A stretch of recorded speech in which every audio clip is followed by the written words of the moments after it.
Coucou tout le monde, on se retrouve aujourd'hui pour le remplissage d'enveloppe du mois de mars. Donc là vous avez mes planeurs, c'est parti pour le remplissage. Donc on va commencer par le planeur des défis. J'ai quelques pièces, j'ai pas grand chose parce que maintenant je fais quasiment tout avec ma carte bancaire crypto. Donc la monnaie se fait rare, mais j'en ai quand même un tout petit peu. Alors les 50 centimes du coup le défi est plein, donc je vais rien mettre dedans. Le but c'est de les remplir et puis après de faire un petit peu de choses, donc ça partira dans la tirelire. Au niveau des 1 euro, j'ai encore de la place. Et j'ai 4 pièces, donc on va les mettre dedans.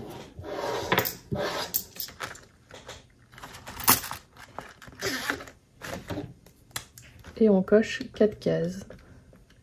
Ce qui me fait 36 € dans le défi 1 euro, donc ça c'est pas mal. Ensuite les pièces de 2 euros j'en ai pas, les 5 euros j'en ai pas non plus. Donc ça pour les défis c'est rapide. Pour les 2 pièces de 50 centimes du coup je vais les mettre dans ma tirelire.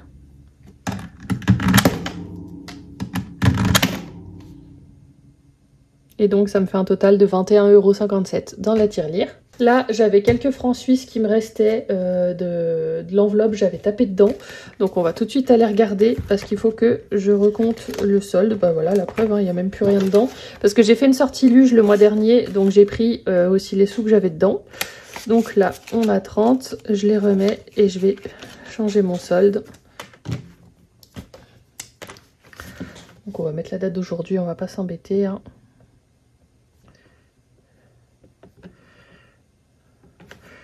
Donc le reste, il faut qu'il me reste 30, donc du coup ça fait moins 150 par rapport aux 180 qui étaient écrit ici.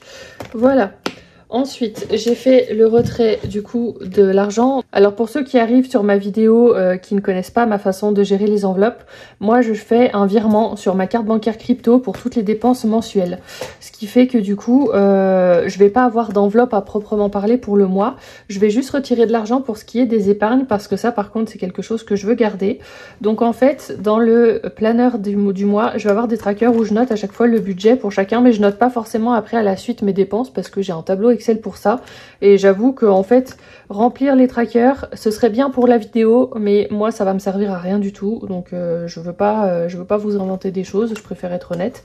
Donc là, on va regarder au niveau du budget ce qui change. Donc là par exemple pour l'alimentation, je vais laisser en fait le truc d'avant. Mais pour l'alimentation, le budget du mois, pour moi, sachant que je suis une personne seule avec mes 2 chats, mais les chats sont pas compris dedans, j'ai un budget de 200 que pour l'instant j'arrive à peu près à suivre. Là pour les animaux j'ai un budget de 50. Donc après mon but c'est aussi de voir s'il y a des choses que je dois peut-être augmenter ou pas. Au niveau du carburant j'ai un budget toujours de 150. Ça à peu près, ça bouge pas à peu près. Les sorties, je crois que celui-là, je l'ai bougé. Ah non, peut-être pas. J'avais voulu le monter. Est-ce que je l'ai monté? Ah si, je l'ai monté. Il est à 300. Parce que voilà, là, les beaux jours commencent un petit peu à arriver. Donc pareil, je monte le budget. Ensuite, les ongles. Le budget, c'est toujours 90. Celui-là, je le bouge pas. Les rendez-vous, ce mois-ci, j'aimerais en prendre, mais je les ai pas encore pris. Donc je sais pas combien ça va me coûter. Je sais juste que j'ai pris un rendez-vous massage la semaine prochaine. Non, c'est cette semaine, c'est vendredi. Mais j'ai déjà une enveloppe pour ça, donc là j'ai rien à mettre dans les rendez-vous. Les imprévus, alors là j'avais commencé à noter un petit peu le mois dernier. Ça pour l'instant je me cherche encore quand même pour savoir comment remplir ces trackers et tout. J'ai un budget de 300 si je dis pas de bêtises. Sachant que j'ai prévu ce mois-ci, je vais voir si ça passe, mais ce mois-ci j'ai prévu de m'acheter les treillis pour les bacs à fleurs que j'ai sur ma terrasse. Ça me reviendrait à 160 €. J'ai prévu d'acheter peut-être enfin les étagères pour mon garage, j'en aurai pour plus de 300 €. Et j'aimerais enfin acheter ma grande table avec les chaises pour la terrasse, celle-là faudrait compter 800 €. Donc ça, je vais voir si ça passe ce mois-ci dans mon budget. Je le note pas ici parce que c'est... je l'ai fait sur mon budget sur Excel. En fait, normalement, c'est censé passer, mais on n'est pas à l'abri d'eux. Donc là, c'est vraiment, je dirais un peu tout ce qui est dépenses courantes. Ce qui est exceptionnel, je le gère un petit peu autrement. Si jamais vous voulez que je vous explique un peu plus en détail comment je fais vraiment, en vous montrant les tableaux Excel et tout, ça, je pourrais. C'est vrai que pour l'instant, je sais pas trop. Comme mon organisation a bougé, je sais pas... Elle est facile pour moi, mais je pense qu'elle peut vite ressembler à une usine à gaz pour n'importe qui d'autre. Donc c'est aussi pour ça que pour l'instant, je voulais pas trop montrer.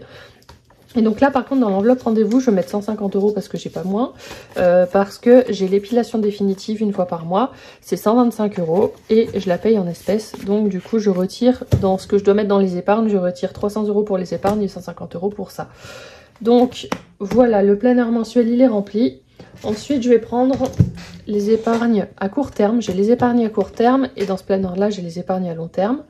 Donc les épargnes à court terme, est-ce que il y a quelque chose qui a bougé? Je ne sais plus si j'avais tapé dans une enveloppe ou pas. Je voulais quand même faire un petit peu le point sur les soldes. Vétérinaire, j'ai 50, ça n'a pas bougé. Vétérinaire, ce serait bien que je la remplisse un peu. Là, j'ai 30. Massage, du coup, celle-là, elle va partir. Le massage, c'est 110. J'ai mis 100, mais voilà, hein, ça ira bien. Le coiffeur, pour l'instant, j'ai pas besoin. Shopping, je l'ai laissé. Sortie d'été, ça aussi, je vais la remplir un petit peu parce que pareil, ça se rapproche. Et l'été, moi, j'ai plus facilement envie de faire des choses ou même d'aller à un festival, par exemple, ou des choses comme ça. Je vais le laisser ouvert. Je vais regarder. Je crois que j'avais tapé un peu dans le fond d'urgence. Vacances, je l'ai pas touché.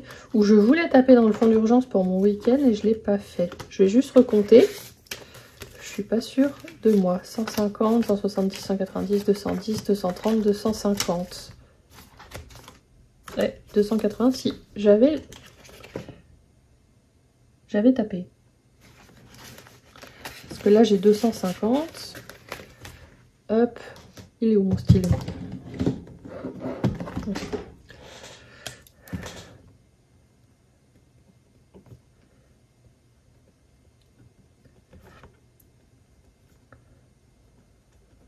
Hop, voilà. Je vais essayer de le remplir un petit peu. J'ai des francs suisses qui sont là, qu'on a regardé tout à l'heure. Donc, déjà, je cherche toujours à remplir le fonds d'urgence en premier. Je vais mettre 150 € dedans. Comme ça, je vais le monter à 400. Et j'aimerais le monter à 500, je pense, au bout du compte. J'ai pas envie de le monter plus parce que, voilà, je préfère remplir les autres enveloppes. Avoir 400 fonds d'urgence, je pense que c'est déjà très bien. Hop, donc plus 150 et donc 400. Voilà. Ensuite, là-dedans, les vacances, est-ce que je veux mettre quelque chose? Je pense peut-être partir une semaine au mois d'avril. Faut que je recentre un petit peu, vous n'êtes pas centré. Je sais pas quoi faire, je sais pas encore comment. Allez, je vais mettre 50.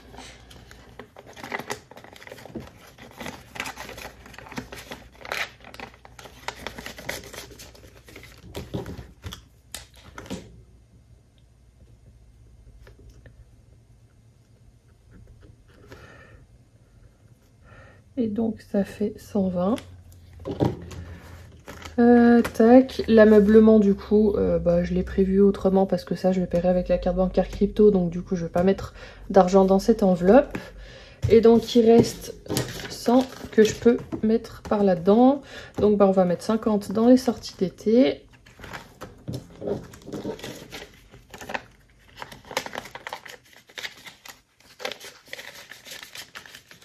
Sachant qu'après, c'est pas de l'argent que je suis obligée de dépenser à ce moment-là. Hein. Si finalement cet été, je m'en sors avec mon budget sortie habituel, par exemple, et ben, je vais le laisser. Et ce sera pour l'année d'après, ou alors pour une autre grosse sortie que j'aurais peut-être envie de faire à un moment dans l'année. Pourquoi pas. Et j'avais dit que celle que je voulais remplir, je sais plus ce que j'avais dit.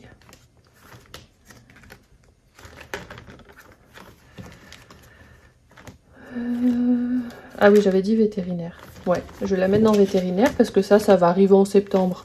J'en ai à peu près pour 250 €.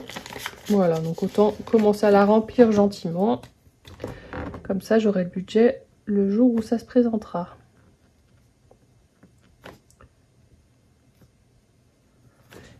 Hop là. Et bah voilà, c'est fait. Du coup, c'est une vidéo qui est assez courte, mais parce que voilà, c'est vrai que je fais pas mal de choses sur Excel. Enfin, pas mal. En fait, c'est pas tant que ça, mais c'est que le fait de me servir de ma carte, c'est quand même beaucoup plus pratique. Et puis, bah, c'est une carte qu'on charge, en fait, et quand il n'y a plus rien, il n'y a plus rien. Donc, c'est bien aussi, l'un dans l'autre. Donc, j'ai prévu mon budget comme ça. Voilà, si jamais vous voulez que je vous en parle un peu plus, n'hésitez pas à me dire. Moi, en tout cas... je suis bien comme ça. Maintenant, je trouve que c'est une façon de faire qui me va bien. Et en plus de ça, bah du coup, les classeurs épargne, j'ai tendance un petit peu à les oublier. Parce que comme j'utilise la carte crypto, bah ce que je mets en liquide dans mes enveloppes, ouais, j'ai tendance à zapper un petit peu. Parce que je vais moins taper dedans, du coup, vu que je vais pas chercher les sous, même pour le mois dedans. Donc voilà, pour l'instant, c'est une méthode qui me convient bien. C'est juste que par contre pour les défis et tout, défis des pièces, défis des billets, bon bah là il se passe pas grand chose. Mais je vais peut-être trouver une autre façon de faire ou alors après en utilisant un petit peu les sous dans les classeurs épargne. C'est peut-être comme ça que je ferai un petit peu de monnaie. Je sais pas trop encore, on verra. Bref, en tout cas, j'espère que cette vidéo vous aura plu. Je vous fais de gros bisous et je vous dis à bientôt pour une autre vidéo.